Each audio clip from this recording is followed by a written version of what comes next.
আপনার নাম? উৎপলা মুখার্জি। আপনার বাড়ি কোথায়? সুভাষপল্লী, দুর্গাপুর 1।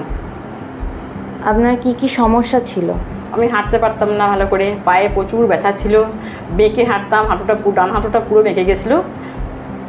আর এখানে যে আপনার আজ নিয়ে 8টা সেশন হলো, আপনি এই 8টা সেশনের পর কীরকম ইমপ্রুভমেন্ট লক্ষ্য করছেন নিজের মধ্যে?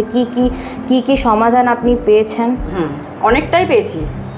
আমার ব্যথা গেছে, ফোলা ভাব গেছে, আমার হাঁটা সুন্দর হয়েছে, আগের থেকে অনেক বেটার হয়েছে। আর বেঁকে হাঁটছি না, আমি সোজা হয়ে হাঁটছি। যন্ত্রণা ব্যথা আমার সবটাই ভালো হয়েছে, আমি ভালো আছি মোটামুটি। আরও আপনার মতো যারা আরও এরকম পেশেন্ট আছে যারা এত খারাপ পজিশনে আছে, যাদের হাঁটুতে কোমরে যাদের ব্যথা, তাদেরকে আপনি কি বার্তা দিতে চান? অপারেশনের দিকে না গিয়ে এখানে এলে পরে আমার মনে হয় তারা বেটার ফিল করবে, ভালো থাকবে।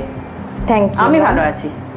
Thank you ma'am. আপনার এই বার্তা যাতে সবার কাছে পৌঁছে যায় সেই জন্যে এই ভিডিওটি আমার করা। ধন্যবাদ।